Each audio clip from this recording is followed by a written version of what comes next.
I'd like to welcome everybody to the July meeting with Board of Education and call it to order and ask Dr. Goldman, would she lead us in a word of prayer and the pledge? Please bow your heads. Heavenly Father, we just come before you today, Lord, with hearts of adoration and praise and thankfulness that you have kept our faculty, staff, and students safe and healthy this summer, Lord. We look forward to a wonderful school year with your guidance and provision for our county, Lord. We also just specifically pray for those in our county who are grieving, Lord, those in our state, country, and around the world. Lord, we specifically ask prayers for those affected by natural disasters and those involving children. Lord, we just ask that you would use us as your hands and feet this upcoming school year. We thank you for all these board members, all these administrators, faculty and staff members, and community members that are here today, Lord. And we just ask all of that in your name. Amen. I pledge allegiance To the flag of the United States of America and to the republic for which it stands, one nation, under God, indivisible, with liberty and justice for all.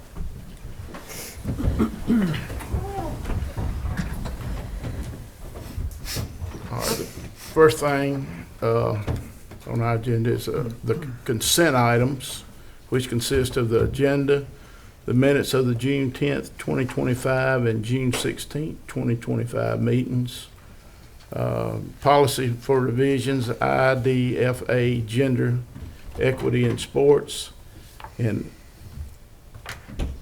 JGH, food service management.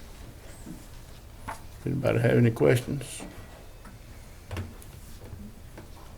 Make a motion to approve as presented. Second.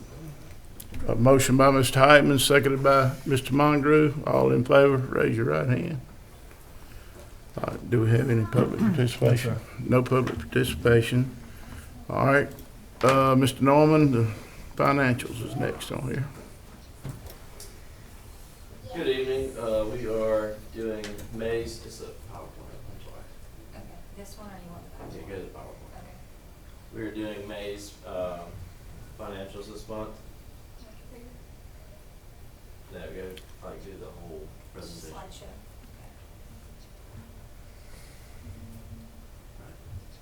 Okay, sorry. I have glasses on, still can't hardly see. Mr. Madison has the same problem. All right, we're doing May of 2025, obviously.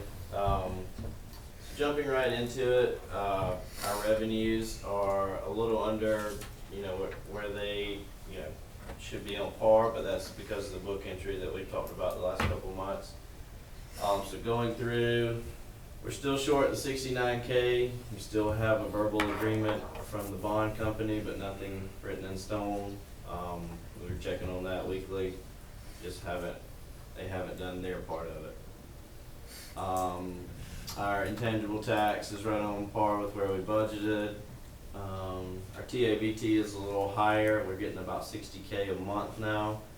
I'm not quite sure I budgeted enough in the next meeting. The next budget, but it's our TABT is up significantly. A lot of interest income. There will be more on June's financials as we do it quarterly. The QBE we talked about, it's lower, but it's a book entry. It's not a cash deal. It's just a book entry from the prior year. And the others are pretty self-explanatory. We did receive the impact aid in June, so it's not on these financials, but it'll be on next month's. So that'll fulfill everything we expected from impact aid.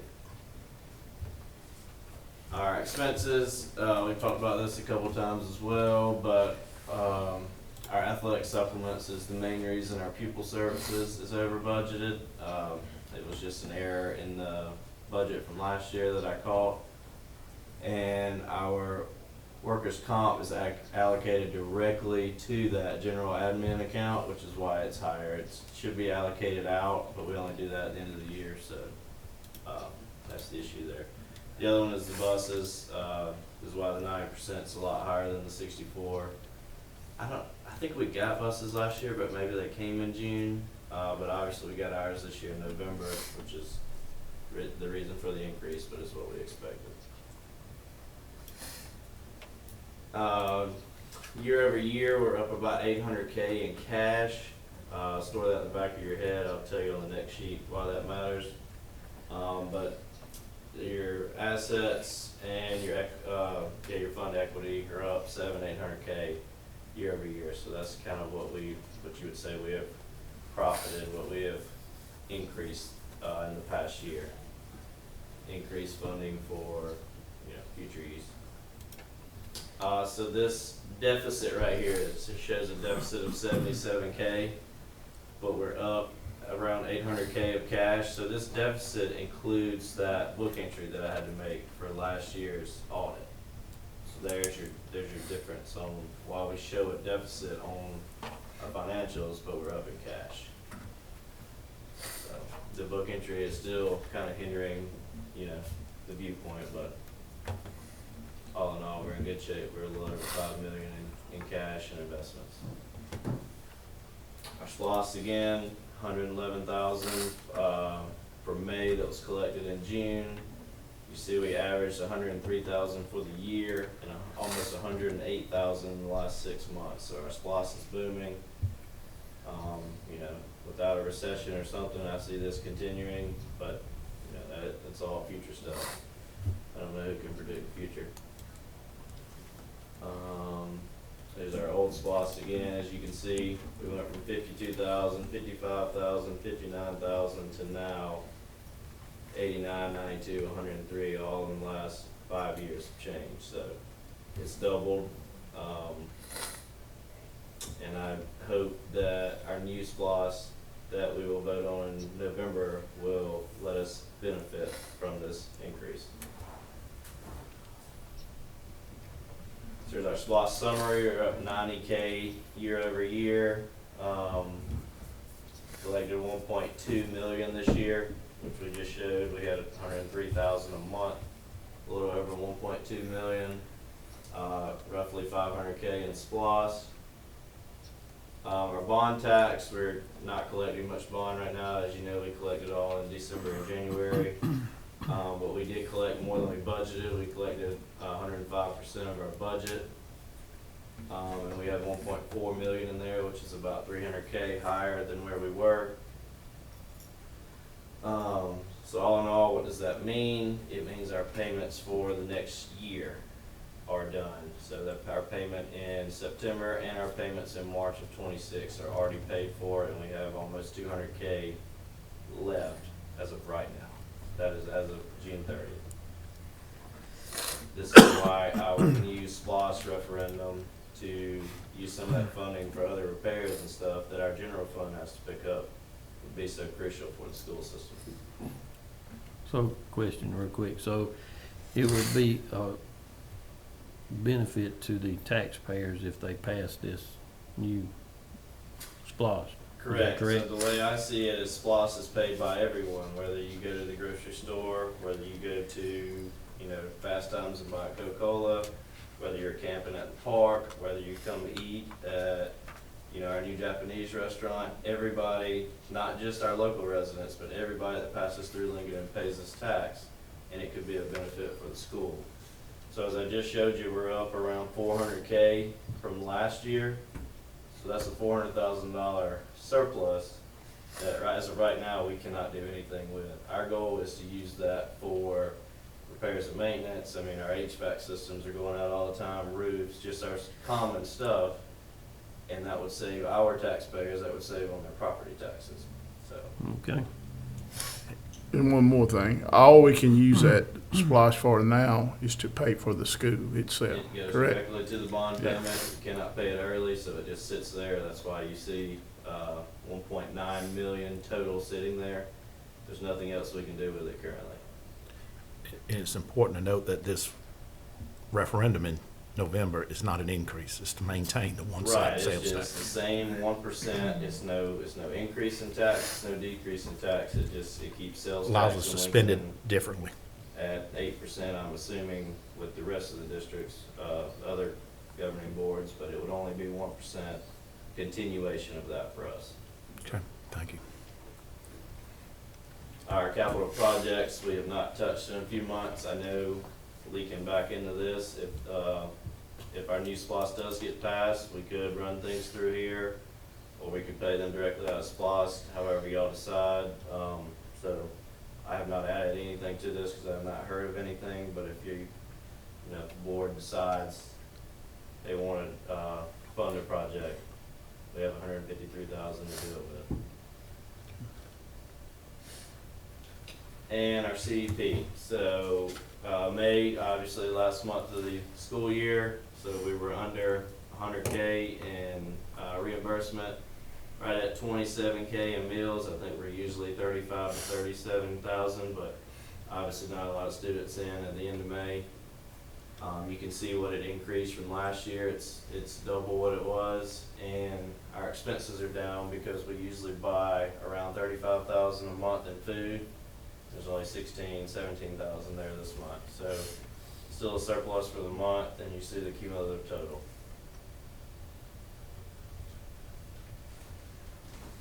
Any questions?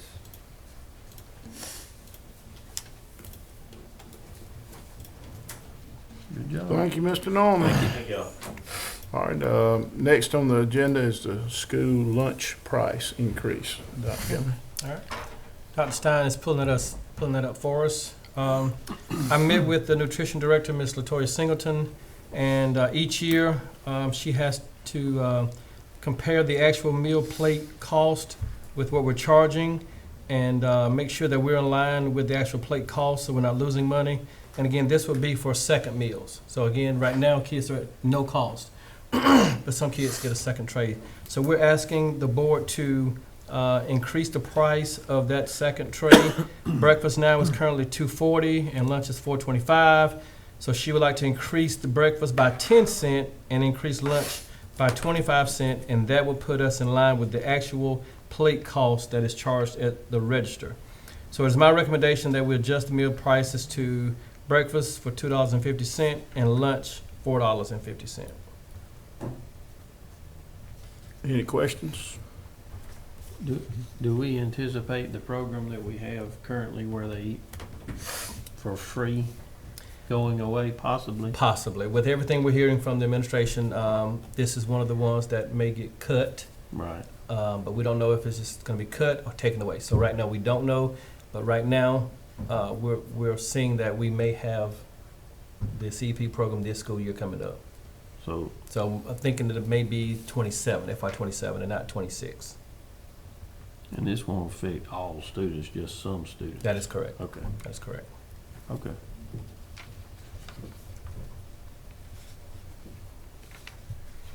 I have a motion to approve it. I'll make motion. Motion by Ms. Tyson, second by Mr. Mongery. All in favor? All right, next is the surplus items. All right. If you click on, yes, that link. Have a couple of slides for you that shows our inventory at 4 locations, or 3 locations, and then just equipment list. At the Coral Building, these are our surplus items that either they're broken, they're not usable, but we just need to get them off our inventory. So this is the old campus, and you see the items that are there. And if you click on elementary storage, just glancing real quick. I took pictures of it so you can actually see what it looks like. If we do decide to sell these items, then of course we would take those out. We'll put them in some kind of order where the public could purchase those. I do have Dr. Goldman here. A lot of those things are broken. Some people may salvage them and use them. We don't know. That's something we can decide. But if you scroll up a little bit, Dr. Stein, just glancing in there, it was a lot of file cabinets, computer desks, lunchroom tables, and small student desks. So I think for the little ones and not necessarily high school students, the desk. So that's the elementary storage building. And we have a long list of computer expendable equipment. And those are computers, HP computers, Chromebooks, smart boards, projectors. So I want to say, scroll all the way down, maybe a little over 1,000 items. All of those items are stored at the old gym. I did talk to Guy and Jeffrey about these items, so I want to make it clear that we wiped all of those things clean. They're wiped clean. There's no data on it. So for someone to purchase these items, they would have to put an operating system on it. These systems are so old, Windows 11 won't work on them. So they would have to use Windows 10. Well, Windows 10 doesn't apply any more security updates after a certain date, and I think that date is July. So if a person buys these computers, they won't have the security patches that is needed to keep them functioning. So I do want this board to know that if someone buys it for whatever price, they're going to have to spend a good bit of money to get it up to par. I did look around, and a new computer, brand new computer, Chromebook, with Windows 11 is $139. They probably would spend over $100 trying to get an old computer that's 5 to 10 years old up and running.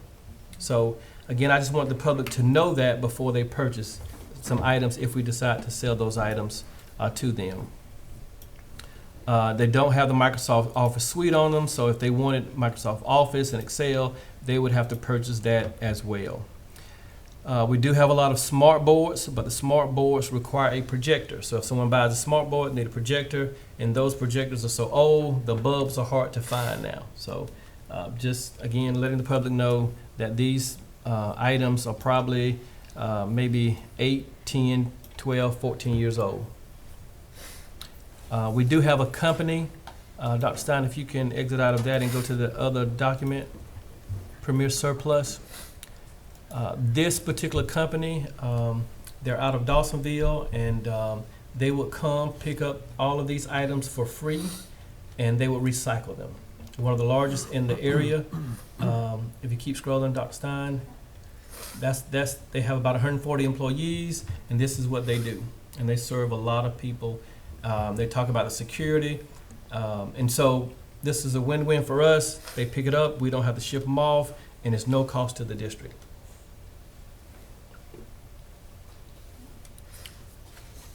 We also have, if you would go to the equipment, I'm sorry, go back to that Excel, yes. No, it's the surplus, yes. We have several weed eaters. We have a riding lawnmower, some auto scrubbers, but the main, and also we have about 6 to 8 buses that we want to sell. Some of those buses are drivable, some are not. Some need a lot of work to them, so we'll probably sell those and put a price on those and see what the district can get in return for those buses. So after going through all of this, I would just need a motion, an approval to accept these surplus items, and then we can discuss a date, time for a sale, or the manner of how we want to dispose of them. Do you have to do, is it all or nothing? Can this company out of Dawsonville, wherever they're from, can you go ahead and agree to give that to them and then sell the other items? Absolutely. I didn't know if it was, Absolutely, totally up to this board. I mean, it seems like there's no value in these computers. No value. I mean, the labor to take them out and put them up for sale. And so again, and I want the community to know, yes, they will get it cheap, $1, $5, but it's almost worthless without having that security patches on that's going to keep them running. And then the cost to put the operating software on there is just, it would just be better buying a brand new computer.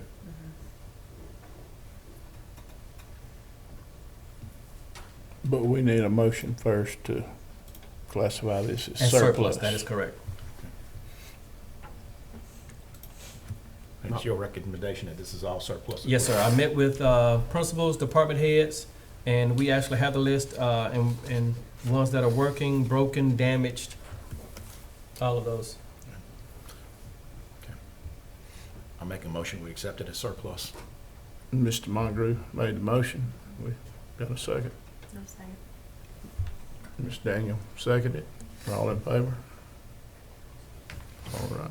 Okay, so for the desk, the tables, the chairs, we can actually have an auction. So, if this board would like me to get in touch with this company, I can call them, they can come and pick up all of those items, the computer, expendable equipment, and then we can sell everything else. I've checked the calendar every Saturday after the 18th. We're available to have an auction if we desire to. Right now, we have the old gym as a location and the old chorus room as a location, and then the transportation department has some items over there.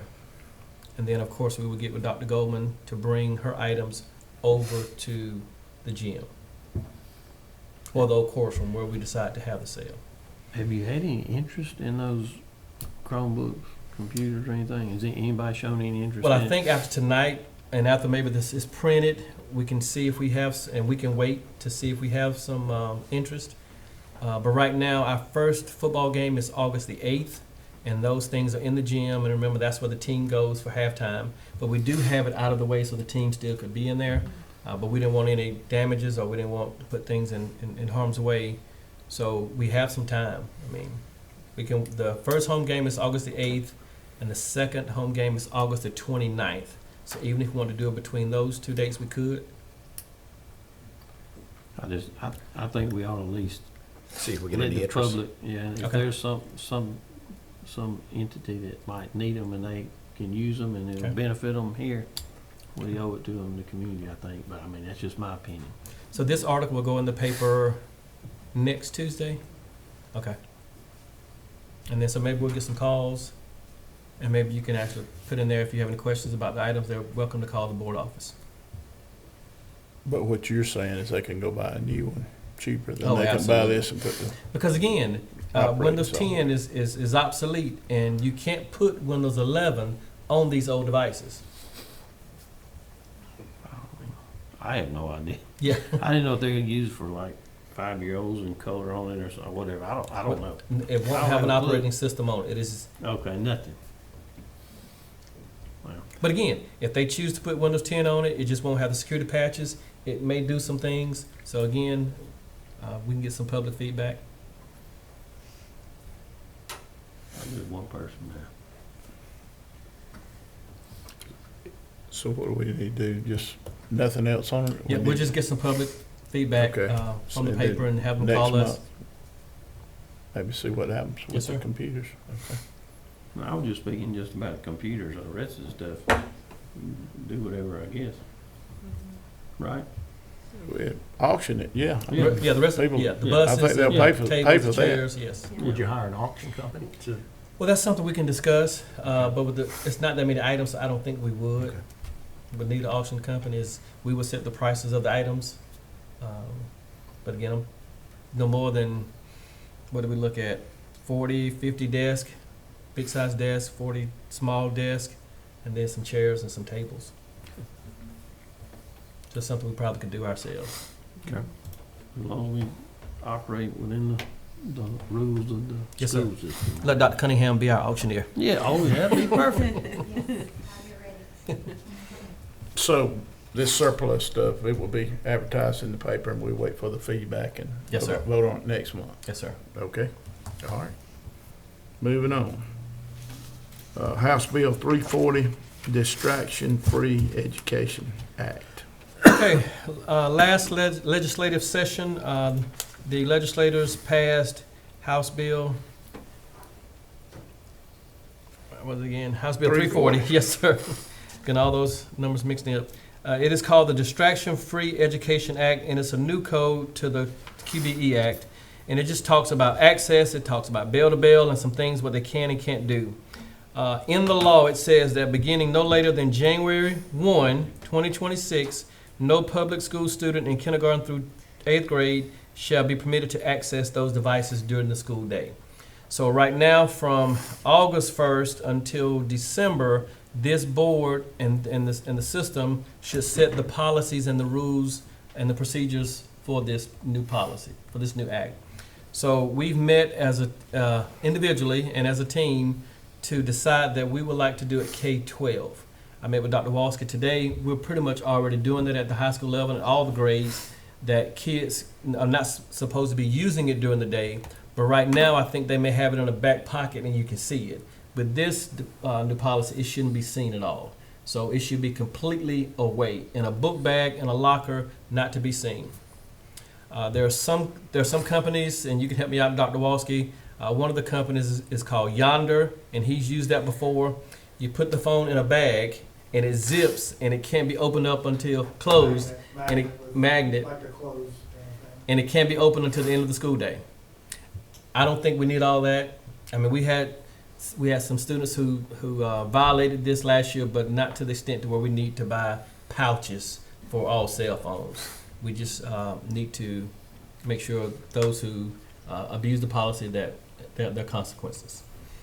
But again, we've been doing it all last couple of years anyway.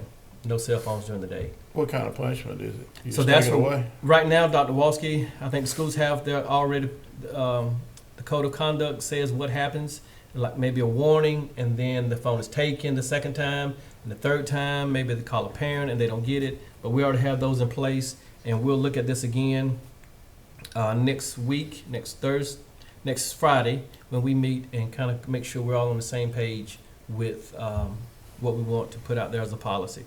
So we're not asking you to adopt this policy because it's not ready. This is just for discussion. And at the next board meeting, we will bring the policy forth to you.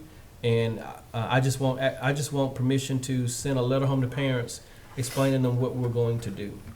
And then we will send an amendment to our code of conduct saying that this came after handbooks were done at the elementary school and at the middle school to make sure everybody knows that this is new before we sent the handbook to publishing.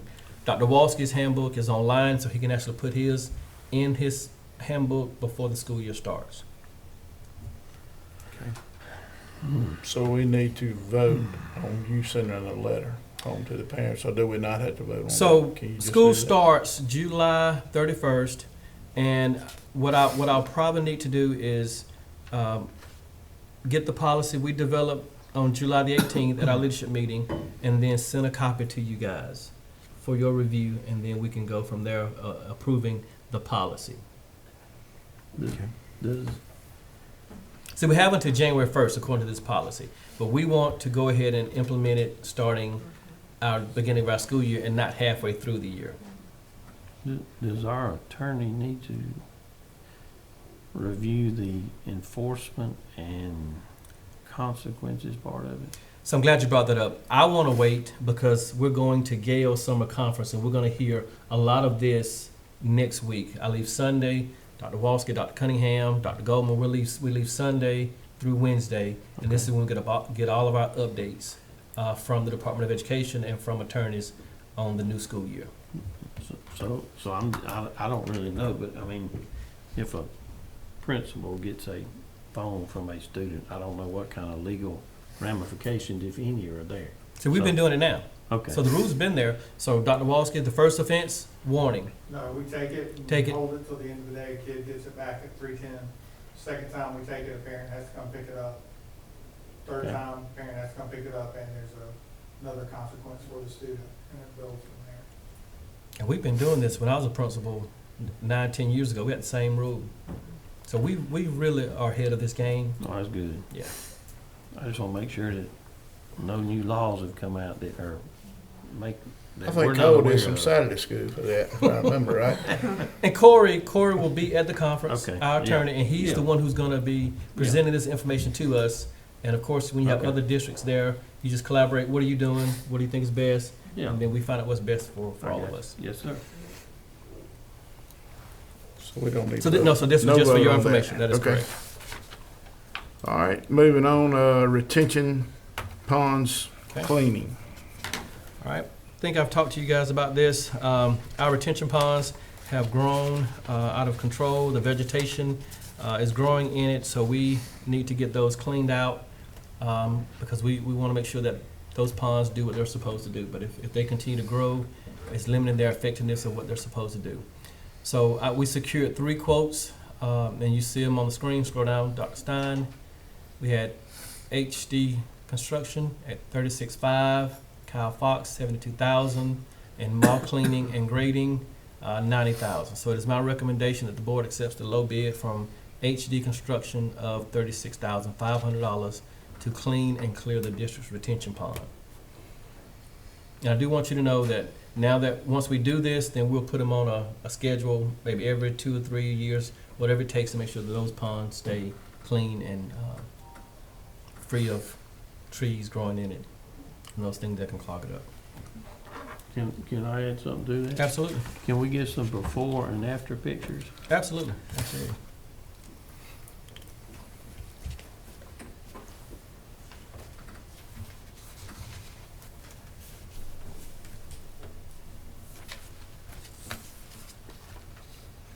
I'll make a motion to approve as presented, including before and after pictures. All right, we have a motion by Mr. Heitman, I'll second. second by Ms. Daniel. All in favor?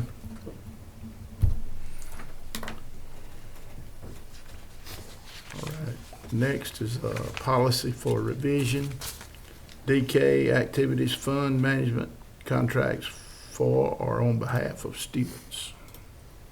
All right, those policies were revision. Those were identical policies listed under 2 different policy names. So what we want to do is combine them into the one policy, DK, and DK is best suited for moving that policy. It deals with the physical assets of the district versus in students. So the policy J is with students, and D is with fiscal management. So we're just going to have one policy instead of having 2 policies that are identical. And then the policies for review under that, all of those are still good as written. All right, do we need to vote on the policy for revision? This is the first, 11A, this first heat DK. in? No, no, No vote on that? no. You will next month, under the consent item. Okay.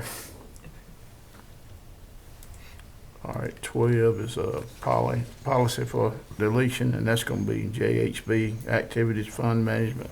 That is correct. That's what you just talked about, right? Yes, sir. All right, the policies for review. EBB Accident Prevention Program, EBB-R Overview of Safety Inspections and Accident Prevention Program. GBRJ Substitute Teachers, IDAG Values Education, JBC-E Social Security Numbers Exhibit, and JBCCA parentheses 2 Unsafe School Choice Options. Yes, sir. So we have reviewed those policies, and all those policies are still correct as written. No changes needed.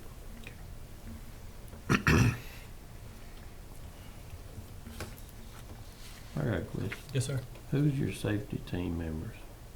Safety Dr. Ben Cunningham is our district lead safety liaison. Okay.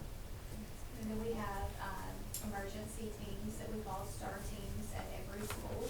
And then we also have a district safety team that we meet with local EMA with, Okay. And our first meeting is scheduled August 15th. August 15th, so we've already set that up for the new year. Ready to go. Yeah. Y'all on top of things.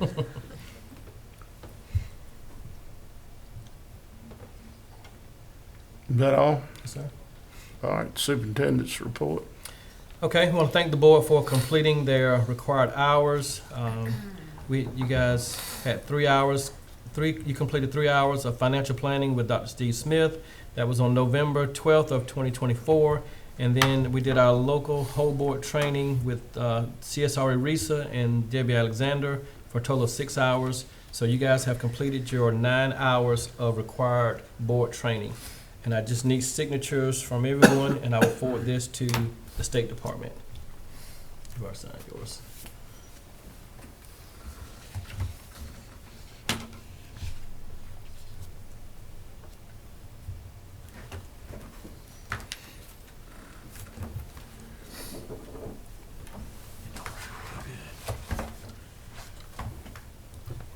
And again, if there's any topics that you would like to cover for next year, we can begin that process in a month or so.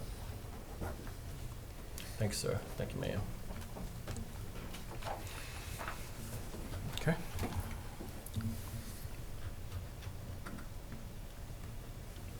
what you said, additional funding for pre-K classroom. Yes, sir. We are grateful. We're thankful for Dr. Goldman, who saw the need to expand our pre-K program from 3 classrooms to 4 classrooms. There's someone in the audience who is very appreciative of that as well. I'm glad to see him here. But in the past, we had a waiting list, and this year we were able to help that waiting list to get into the classroom. So I think we went from classes of 20 last year. 3 classes of 20 for a total of 60. About 8 remained on the waiting list for the entire year last year. We didn't have anyone move out, so no spots were needed to be filled. This year, we filled up pre-K registration by 10 o'clock in the morning. We started around 8:30. So we filled all 60 spots by 10:30, 11, and began a waiting list. The waiting list was about 9 when I applied for the expansion classroom from the state, and it grew after that, and we waited a long time to hear if that class was accepted. We found out May 29th, which was before the hiring deadline, and so one of the classrooms is approved to be an inclusion classroom, which means it partners with special education to provide services for some students in that classroom who've been identified with special needs. So we'll have 3 classrooms of 20 and 1 classroom of 18 for a total of 78. And right now we have 75 enrolled. Yeah. So we only have 3 spots as of right now. And I've just listed some of the benefits, just some few benefits of why we want to make sure that we continue to get these classes in our community.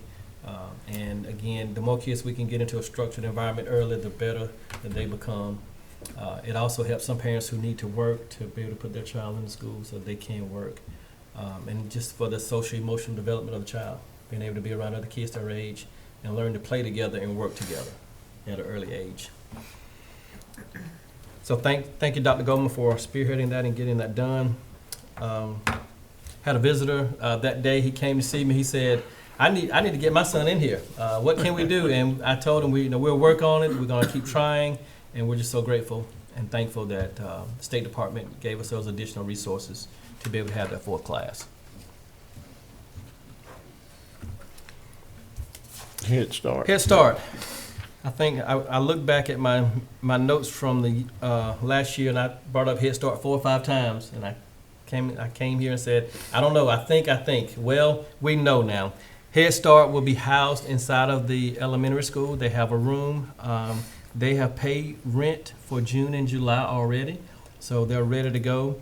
Their staff will be in training next week, and Dr. Goldman has a meeting with them, I think the 17th, with the staff to make sure that they follow our rules along with their rules because they're housed in our building. We're going to talk security. We're going to talk just collaboration and make sure that we're all on the same page. They will have to go through a background check because they're in our building, and I think they're going to do that on the same day, the 17th. When they leave her, they're going to come up here and get that background check form and then get the background check. Right now, the center supervisor, lead teacher, remember they combined that into one position. Last year they had a director and a teacher. Now that person is the same. So that person has been hired and the teacher assistant has been hired. The program aide interviews with this week. Have you heard anything with that position? Okay. Okay. So we hope all 3 positions will be filled, and then Head Start will start also on July the 31st. And again, just some benefits of starting early with Head Start is the same thing. Getting those 3-year-old babies in a structured environment where they can learn and make sure that they know what to do, when to do, and how to do it the school way, and academic success starting at an early age. I also have an update. They have filled the entire classroom. They were allowed to have 17 in that classroom based on space. They have filled that. They have a waiting list for ours.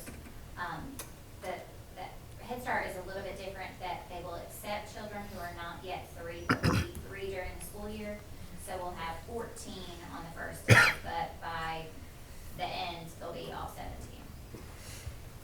And we're still a little nervous about the funding for Head Start because they were on the list as well, not to be funded. And our fiscal year for the school system is July through June federal fiscal year is October 1 through September 30th. So there's a lot that can happen between July 1 and September 30th now. And right now, we just read that they're withholding $16 billion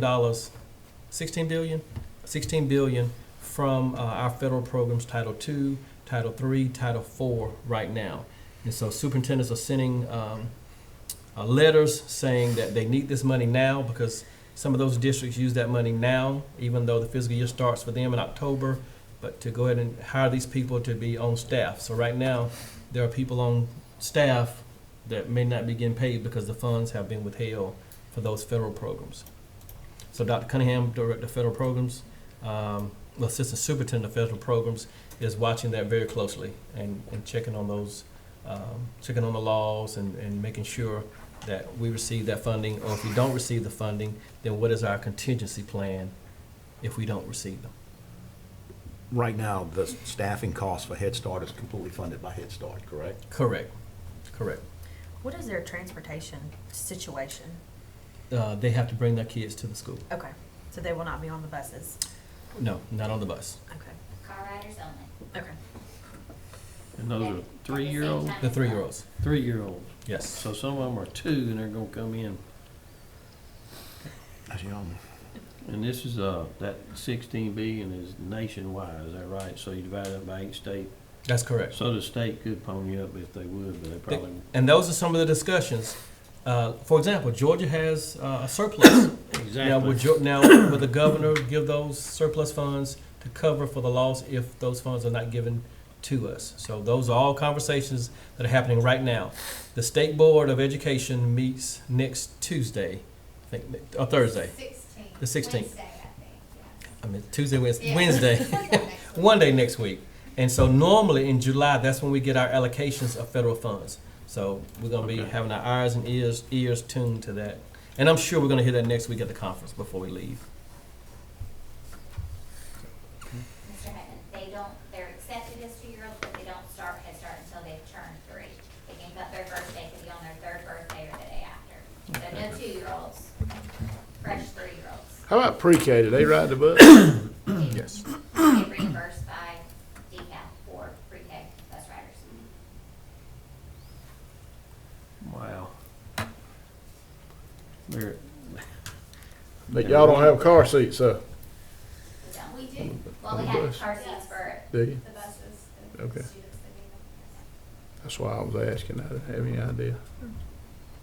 why did you think about that? Because I got a grandbaby, Chris. I'm gonna put her on the bus. 3 years old. That's all I have. Anything else? That's it. All right, I need a motion to go into executive session. Mr. Mongrove? Ms. Daniel? All right, I'd like to call this meeting back to order. The superintendent has recommended, and I make a motion that we hire Floyd Turner back as a full-time bus driver. Motion. You second? All in favor? All right, the superintendent has recommended, and I make a motion that we accept Jennifer Garman's resignation from a full-time bus driver. Second. Second by Mr. Heitman, all in favor? All right, the superintendent has recommended, and I make a motion that we retain Jennifer Garman as a substitute bus driver. Second. Second by Mr. Heitman, all in favor? All right, the superintendent has recommended that the Lincoln County Elementary School counselor go from 190 days to 200 days. Second. Second by Mr. Heitman, all in favor? All right, the superintendent has recommended, and I make a motion that the Lincoln County Elementary School secretary go from 210 days to 200 days. Second. Second by Mr. Heitman, all in favor? All right, the superintendent has recommended, and I make a motion that the Lincoln County High School secretary go from 190 days to 200 days. Second. Second by Ms. Hyman, all in favor? Make a motion to adjourn. All right. Let's get out of here. You gotta have a second. Second. Second by Mr. Monroe, we adjourn. Can I hit this hammer? Yes. Yeah. There you go. That's exciting.